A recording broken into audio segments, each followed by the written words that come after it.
Hello, hello, brothers and sisters. It's a new week, and we are happy to welcome you to our show titled Speak of Africa. We have a whole lot of news for you, and we are happy to bring this news to you. But before we begin, we want to say thank you to all our viewers. If this is the first time you're viewing Speak of Africa, we invite you to subscribe to the show because we want our numbers to go up. If you've already subscribed to this show, we're encouraging you to share it with members of your family. The news today, as we always do, we like to put our news in a geopolitical context. This week, there is the meeting of G20, the big economies in the world. They are meeting in Bali, Indonesia. In fact, at this meeting, the backdrop is the rivalry between the United States of America and China. For so long, most of you have been talking about the Chinese miracle, the rise of modern China. This is not really an accident. You guys are really happy when you look at the way China has risen. But have you asked yourself, what can Africa copy from China? China today is the second largest economy in the world. In fact, President Biden of the United States of America, while attending this meeting, he already has a plan. His plan is to pivot to Asia. Russia is not really America's concern, as we've been saying on this show. America wants to build its economy. America wants to remain the supreme economic power in the world. And Russia does not really threaten America. The country that threatens America is China. And that's why even when Barack Obama was president, he was telling Trump to pivot towards Asia because that's a new area, the sphere of influence America wants to dominate. China has risen as a world power, even though it remains a socialist country, but they've made reforms. And these reforms have really changed the country in 3 decades, thanks to the work of Deng Xiaoping. We're going to talk about Deng Xiaoping a little bit on this show because he is the father of the modern China. He is the architect of the modern China. He was one of the henchmen of Mao Zedong. But instead of doing things like his master, he decided to turn things around, to give China a break, to introduce a lot of reforms, market reforms. He changed the economy. It became a market economy. There's a transition from a planned or central economy to a market economy, free enterprise, where people are encouraged to create businesses. And this is what we need in Africa. Unfortunately, our people are not really paying attention. So you may ask me, what did China do to emerge? What China did to emerge is the same thing Japan did to emerge. I remember when I was in grad school back in the mid-80s, my professors used to talk about the Japanese miracle. Today, everybody is talking about the Chinese miracle. People are going to China to buy goods. China has become the factory of the whole world. When will Africa become the factory of the world? That's a question a lot of intelligent minds are asking me. And we're going to share this with you. The youth of Africa are the ones raising all these questions that I'm asking. When is Africa going to emerge? When is Africa going to take off? Will Africa ever take off? Well, you can watch movies like Wakanda Forever. That remains a movie. So we need to really start with a blueprint. We need to have good leadership, the type of leaders who can make things happen. That's the kind of person Deng Xiaoping was in China. Even though Mao Zedong did not really want him to be the successor, he was able to outmaneuver Mao's successor and made himself the leader of the Communist Party in China. Then after that, he introduced a lot of reforms. He realized that in order to change his economy, he has to befriend America. So he opened up new relations with the United States. And you can remember when Henry Kissinger went to China and made all those deals, then Richard Nixon went and solidified everything. That's how everything started back in like 1978 until 1989, when he left the stage, he had already set China on a new course to become the biggest economy after the United States of America. So today, the Russian economy is very small. So Russia doesn't even threaten America. So America doesn't even worry about Russia. North Korea doesn't really threaten America. Their economy is very small. The threat to America is the Chinese economy because it's very big, and if America doesn't take care, the Chinese economy will overtake the American economy. So that's why American planners have been working very hard to make sure that China doesn't steal a lot of the new semiconductor technology that America has. They don't want to share this with China. Then they have been trying to make sure that they don't give a whole lot to China so that China should remain number 2 and America can remain number 1. But when you look at what did China do, education. Deng Xiaoping introduced functional education in China. Okay?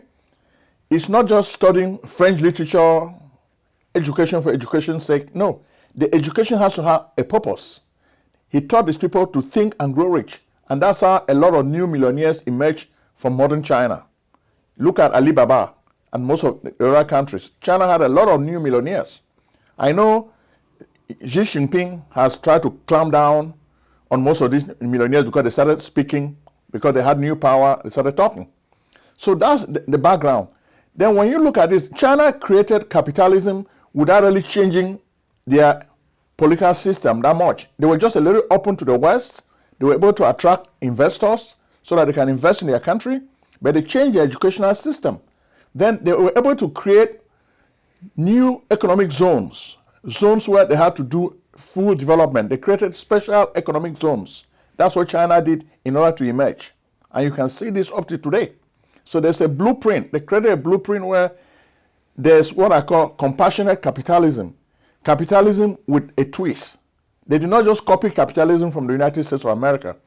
They made capitalism with Chinese characteristics. And that's what we think Africans can do. As we're beginning the show of today, you can see that like the very first country, Cameroon. What are they doing? Well, they're a French colony. They claim to be independent, but they are not really doing much. When you look at what is happening in Cameroon, Paul Biya celebrated his 40th year in power. This week, we even got information that the guy cannot sleep, that the guy has been sleepless, and old age is really killing him. And the way we look at it, he may kick the bucket pretty soon. But he's already making plans for his son to succeed him. Then there are some people making noise on the ground, say, oh no, that will never happen in Cameroon. Who told you that? Diedone Esomba is a wise guy. I always quote you guys. Listen to him. Frank Biya is moving around. He's already moving on a charm offensive. Before you know it, he'll be the leader of that country. Why? Because what it takes is an army. The Cameroonians are cowards. Maurice Kamto, Brigade Anti-Sardina, they're just making noise in Europe. They need to take the fight to the Paul Biya folks. The Bamileke people need to know that they need to sacrifice their wealth. Then the people in the north of Cameroon, they also have not much to lose. So they need to take the fight. Ambazonians should not be the only one fighting. Because when you look at it, some of the Ambazonians who are in the diaspora, the Biya regime is sending money and they are being co-opted. They are buying their conscience. Then they keep criticizing the Ambazonian restoration fighters who are on ground zero. We even have a video to share with you where the buffalo of Balinyonga, one of them was complaining about the negative influence of the Ambazonians who are in the diaspora who have been corrupted by the Paul Biya regime. Take a minute and watch the video.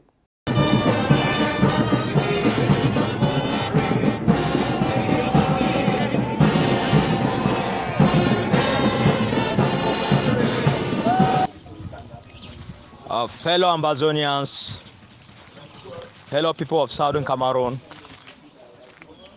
Namibi Bali Restoration Force spokesperson. We go on silence for strategic reasons and observation. I come back today. Namibi also the vice spokesperson for APLC, Ambazonian People's Liberation Council, Ground Zero. I come out today for tell una plenty salient things them. Not on the aspect of APSC, the leading and the governing body of Ground Zero, I talk about the buffaloes. Fellow Amazonians, it don't come to our notice, say the APLC, Amazonian People Liberation Council, it don't be a nightmare for many for diaspora. And Bali people, the power mongers for diaspora, they don't take it as an advantage for sabotage the buffaloes because they belong to the APLC and they belong to Ground Zero. But it never work. I don't get plenty videos and audios where they sabotage the buffaloes. I will start by declaring one thing. Any Bali man here, any man for diaspora here, the Bali LGA is not in the diaspora. The Bali LGA is at home. And we're not going to disclose the people where they get the Bali LGA because we're not going to kill them, we're not expose them for enemy.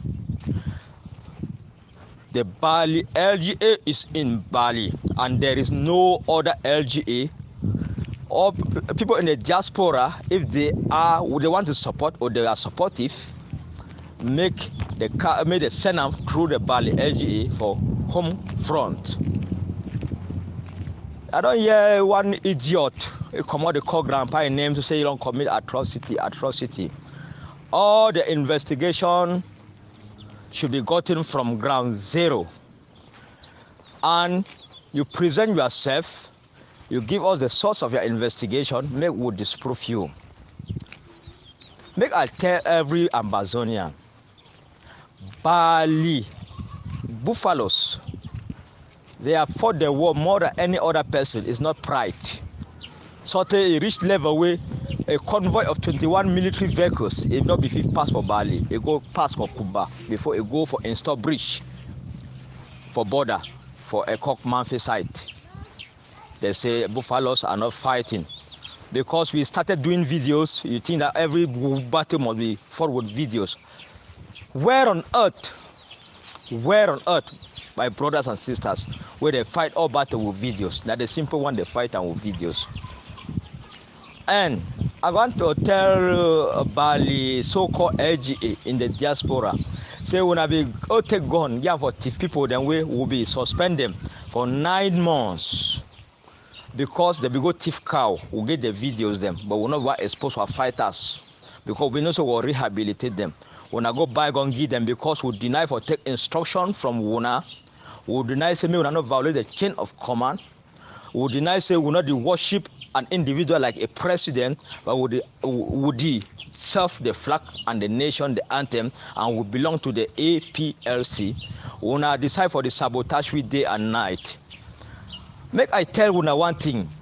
When I take this special note for this thing, Bali LG don't plot for kill me, the spokesperson, 3 times. Now God is save my life, not be me myself, because I don't forget sense. I don't forget protect myself. And if anyone argue, I will come out talk for video, call people their name. I come out, I talk, I call people their name. I repeat the audio. And I say I know one hatred for Bali Nyonga land. This grandpa, when I call his name, this grandpa, make man not ever call this name for evil because na fine name. This grandpa, ask Bali people them, call 1,000 Bali people, ask who is grandpa, they will tell you how he lives. So when I know they sabotage this name, when I better sabotage Amoka no, sabotage other captains there and other colonials no. When I don't call him careless, if it cause chaos for Bali. So I would want Bali LG for the last time, and this is the last time. Say they picking them where they be buy gun, give them, they go thief. We don't take the gun and we not go back up. We will not go ever back up the gun. And any man where he try for make say me will back the gun, he go be haunted. They picking, they don't apologize on audio messages. Say they were not doing the right thing. Why would you want unite Ground Zero when they divide Ground Zero? Why should you take our fighters on suspension and give them guns? This stupidity. Sako, if you are listening to me, tell your people that they are stupid. And we are telling you that the leadership of Ambazonian Liberation War is in ground zero, and that is final. And I put a full stop to it. I put a full stop to this nonsense. For how many years? What can you deliver? Tell the people, tell your people, Sako, tell your people that we will not worship you. We will not worship anybody. We will not worship Marianta. We will not worship Chris Anu. We will not worship Ayabacho. We will not worship Akwanga. We worship the nation and we worship the flag of our nation. God being a helper. And this is the last time that the Bali LGA in the diaspora will come and comment terrible things about the leader of the Bali Buffaloes, Grandpa. This is the last time, I'm telling you people. We have tried to moderate this. The guns have been with that guy for how many months? What has it acted? Anaweti. Forgot thief cow. We will show the videos. Very soon it will be on air. We will show the videos. It's just that we didn't want to expose the eyes of our fighters because we knew they were on rehabilitation. That nonsense idiot. I call them idiots. So there's a lot of infighting. How can you win a revolution when there's a whole lot of infighting? So that's what we see in Amazonia. But already, with the work we have been doing for so many years now, the world knows that there is a war in Amazonia. The world knows that the people are dying every day. So it's no longer a secret. Even if we stop our show today, we've been able to promote the idea that there is war in Amazonia. People are dying every day. Vladimir Putin knows it. So it's no longer a secret. So if you've done something to help your people, you've shared a lot of videos and pictures, and we have done a good job sharing this information with the world. So when you look at the Paul Biya coronation, now everything has to go to the sun. It happened in Gabon, it happened in Chad, and people were saying, oh no, ça va pas se passer au Cameroun. Ça va se passer au Cameroun. Vous allez faire quoi? Vous n'avez pas des armes. Dieu de nous a déjà dit, vous n'avez pas des armes, vous allez combattre Biya comment? Avec les mains, avec le pain, les salauds. So this is just what you need to know. From Amazonia now, we move to Burkina Faso. Burkina Faso is in transition. Ibrahim Traoré is the new strongman of the military junta. He's trying to meet the demands of ECOWAS. So he's already setting up an assembly so that the people can start running the country in transition. So this way, ECOWAS is not really giving a hard time because it seems to be following the agenda. But what about the Russians? Are they behind him? Well, we're looking for signs because it looks like most of those guys are anti-French because the people are tired of France. Emmanuel Macron is playing games, is trying to write the book on Franc-Afrique. But the people can already see through his games. They know that a tiger cannot really change its stripes. It's still a tiger. So they know that Emmanuel Macron is the father of Franc-Afrique. He's not going to change. So they know it, and they're just watching quietly. Next, we'll take you to the Central African Republic. All is not well in the Central African Republic. The rebels are still making noise. People may say they have been vanquished. No, the rebels have not been vanquished. They are still there. They are making noise. And we're telling Assange Touadera that now it's time to make peace with the rebels. Without peace, there's going to be conflict all the time. There's going to be corruption. One person cannot rule the country forever. That's what creates conflict, the politics of exclusion. The country should be ruled by democracy. So you take your turn. After that, you leave, the next person comes. But you cannot stay in power forever. That's what creates conflict in a lot of African countries. And the Central African Republic is a very good example. This country is mineral rich, but the people are suffering every day. When you look at the countryside, you see graveyards all over the place. People showing you friends who have died, family members who have died. They reminisce in sadness, okay? So Assange Touadera needs to think, come to the table, discuss with the people you call rebels. They are your brothers and sisters. Talk to them. You guys need to sit at the table and make peace. Next, we move to Congo DRC. We've been reporting news about Congo DRC for many weeks now because it's a hot spot. You have to understand that Congo DRC is probably the richest country in Africa. They have so many mineral products and cobalt. There is the illegal mining of cobalt in the east, especially the areas around North Kivu and all those areas. So it is attracting a whole lot of black business, black trade. Cobalt is a very, very important resource. When you look at most of the new technology, chips, cell phones, they use cobalt to make these products. So Rwanda is supporting a Tutsi group called M23, which has been fighting the central government in Kinshasa.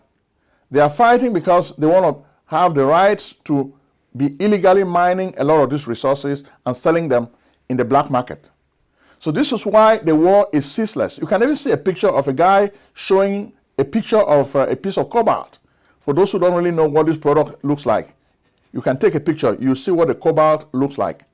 The cobalt is what is making people die in this part of the world every day. People are killing each other because they want to get this resource and sell it in the black market. And the corruption is really rife, it's everywhere, and you see the conflict. In fact, Kenya has also tried to come in now to solve the problem between Rwanda and Congo DRC over the eastern part of the country. But is Kenya going to succeed? Kenya is spending millions of dollars in this effort. We thank President William Ruto for this overture. We just pray that he succeeds. Already, as we speak to you, Kenyan troops are in Goma, going north to Kivu. So they are there now. So they are there now to try to fight the M23, the rebel group which has already captured a whole lot of space of Congo DRC in the east. Then the president of Angola is also trying to see if he can broker peace between Rwanda and the central government in Kinshasa, Congo DRC. So you see a lot of players. Why? Because those minerals, that's really the cause of the conflict in the Congos. The minerals, the minerals, the minerals. And that's why people are killing each other. So long as something is not done, more and more people will be dying. Innocent people are losing their lives because people are fighting over these resources. So the fight for the resources will continue and things will get worse. Next, we move to Ethiopia. Do you need tax preparation services? We can help. Contact PJ Tax Service, America's only full-time income tax preparers. Like the good old doctor, we do not close our doors after April 15th. In fact, we stay open all year round in order to serve you. We are located at 11207A, Lockwood Drive, Silver Spring, Maryland, 20901.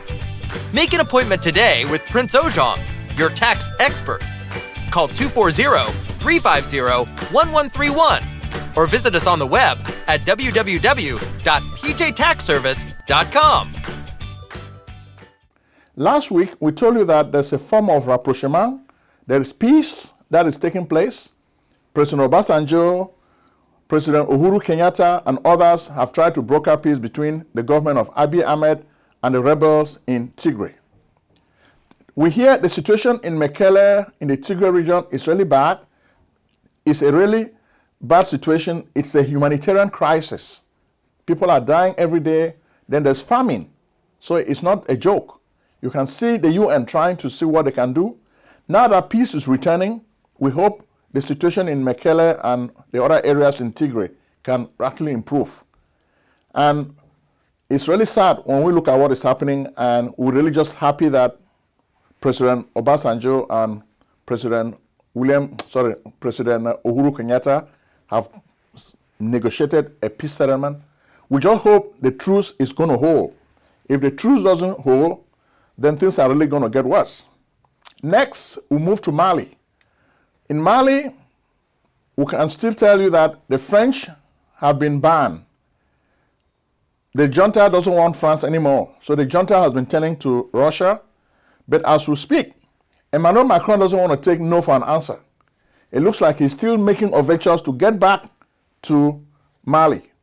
The French are drawing new plans how they're going to restart the Barkhane operation. Mali sent them out, they sent them away, but the French don't want to take no for an answer. So it looks like they're making plans, they're jockeying, playing games just like soccer players. They're dribbling, seeing how they can come back to Mali. So it remains to be seen whether the government of Assimi Goïta is going to let them establish a new foothold in Mali. We're going to tell you if there's any update. Next, we'll move to Mozambique. President Nyusi is very, very happy. He was really celebrating the exportation of liquefied gas as a product. So this is big money for the country. But this is also a country where there has been a lot of jihadist activity. In the past, we have reported the way jihadists were taking over swaths of territory in Mozambique. This is a country, we'll tell you, this is Samora Machel's country. So those who remember history. Samora Machel was really an African hero who liberated the country, and he was killed by the colonialist South Africans during the apartheid days. So we always look back and say we wish he had lived, but the country now is in the hands of a lot of jihadists because there's conflict. So neighboring countries have tried to come in to try to shore up the government of President Nyusi, but the jihadists are still very powerful. They are very, very active. So what we're telling President Nyusi to do is, when you make money from liquefied natural gas, don't just keep it with your cabal. Try to share this wealth with other Mozambicans so that people will be happy. If you keep this money and you spend it just with your own people, there will be more conflict and things will get worse. Next, we'll move to Nigeria. Nigeria now is really having the election fever. You have a lot of those candidates. Bola Tinubu, Peter Obi, and Atiku Abubakar. So all of them are campaigning heavily right now. And you can see now the people are asking for debates. In the past, we were able to discover Peter Obi because we were watching a lot of the debates when he was running against President Buhari. He was a very good debater and we like his performance. What about Bola Tinubu? People are really suspicious that he may not do very well in the debates, so his handlers are telling him not to debate. So he feels like he's above the fray. He doesn't want to debate. Then this week, people have also brought a lot of stories about his corruption in his Chicago days when he was living in the United States. There are so many allegations, and he's saying that, oh, he did not really know much about the corruption that is attributed to him. The money had nothing to do with him. But people are really suspicious and skeptical about his explanation. They just feel there's more to the story. So what about Atiku Abubakar? Well, we don't know whether he will be willing to come and debate, but Aisha Buhari has really come out in praise of her husband's government, saying that the government has done a lot and things will be better under Bola Tinubu, who is their preferred successor. Okay? But it will be for the Nigerian people to decide who should lead their country. So this is a very important election for Nigerians. They have to look carefully before they choose the next leader.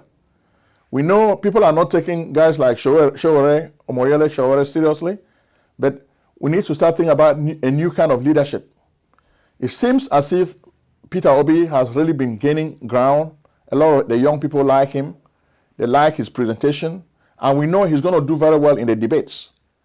But another story which we were watching before we came to the studio is the story of bandits. Insecurity remains a serious problem in Nigeria. Very, very serious problem. Okay? And it looks like the security services are ineffective.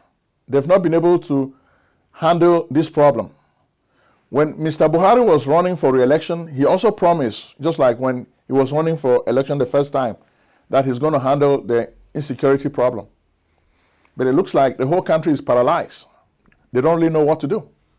Some of the vigilante groups have been trying to do much to help their people. But it looks like now when you are well dressed, like in the north, somebody will target you and you'll be kidnapped. Then they will ask for ransom. And that's what most of the Nigerians are telling us. They are on the ground, they feel the heat, and they're telling us what is happening. Then we have a story in Kaduna. Some people were telling us how terrorists, they kill some people, then they are asking the family of those people to pay more than 10 million naira for ransom. Have you heard this before? They kill your person, then now you need the cops. Then they're asking you to pay at least 10 million naira before they give the cops to you. Where have you heard this? This is really the saddest story we had this morning before we came to the studio, and we think we really commiserate with the families that are losing people every day because of this insecurity problem in Nigeria.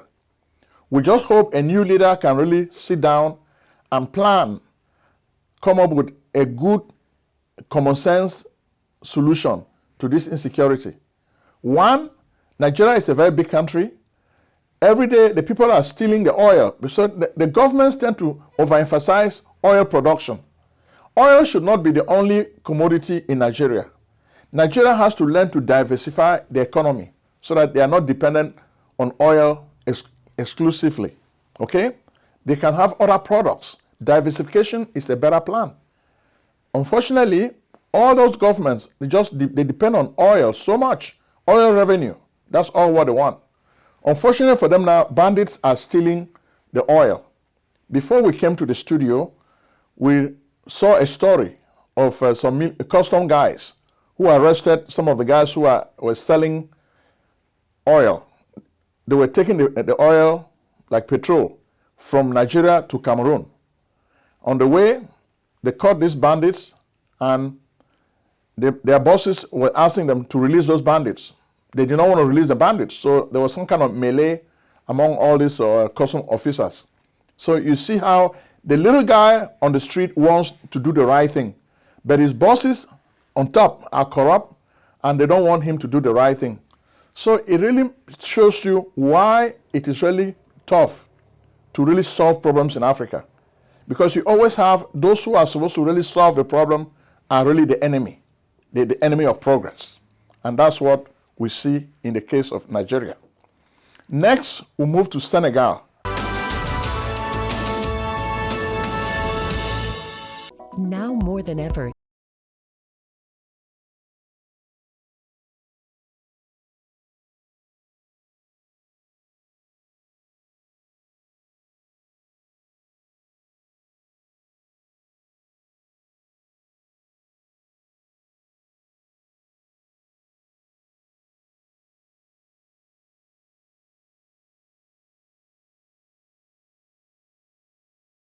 Ainsi.com.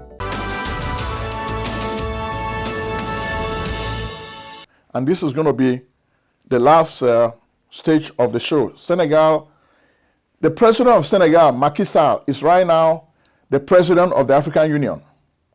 So he is also attending this G20 summit in Bali, Indonesia. But within this backdrop, you can see that he was also shining at the UN-sponsored meeting in Egypt over global warming and pollution. The African countries were trying to ask the rich nations to contribute to help Africa fight global warming and introduce more low energy or low carbon emission. How is this going to work? Macky Sall, for one, is also looking at a third term, just like President Obasanjo was trying to design a third term project in Nigeria. Macky Sall, when he's out of the country, he gives the impression that he's a Democrat, a new kind of leader. But when you look at his domestic politics, it's not good. So it looks like he is working on a third term project. Anybody who is against this project is arrested and jailed or killed. So this is really sad. And we want people to know that Macky Sall is not really a nice guy.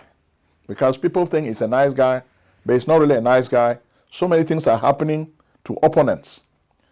Ousmane Sonko, this is the main guy who has been planning to run for president in 2024. But Macky Sall doesn't want any rival because he wants to run unopposed. So is that democracy? Well, that's democracy, Macky Sall style. So he's at the AU the African Union, is the chairman. So they say charity begins at home. If you cannot introduce democracy in your own country, how can you champion democracy in Africa, on the world stage in Africa, the African Union? That's a question a lot of inquiring minds are asking us. So we've told you that we've come to the end of our show, but we're reminding you that the main thing we're telling you on this show is we need to copy good examples, not bad examples. You guys have been talking about China a whole lot on this show. You send us comments. You always talk about China. Yes, we love the Chinese miracle. If you're talking about China, why not copy what China is doing? China is doing a good job, so why not copy what China is doing? We've talked about the Chinese miracle and what Deng Xiaoping did for his country. So read about Deng Xiaoping and let's talk next time. Bye-bye. Medical practice software is too old. Indeed, all the programs are built on MUMPS, technology of the 1950s, and the programs cost too much money. Epic and Cerner cost billions of dollars. Meditech costs thousands of dollars too. In fact, that's why we created AlexiaHTC.com, a new and free EMR/EHR for doctors. AlexiaHTC.com is built for HIPAA. Yes, magical one-screen technology, ease of use, quick charting, amazing e-prescribing, tight labs integration, multi-office difference, because we believe doctors and patients need a break today. Be the first to test drive AlexiaHTC.com. You have nothing to lose, you have everything to gain. Act now. Call 240-350-1131.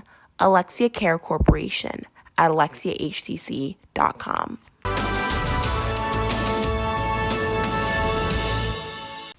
Selling a service or a product?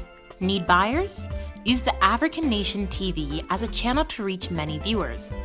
Act now and call Prince Ojong at 240-350-1131. That's 240-350-1131. Act today.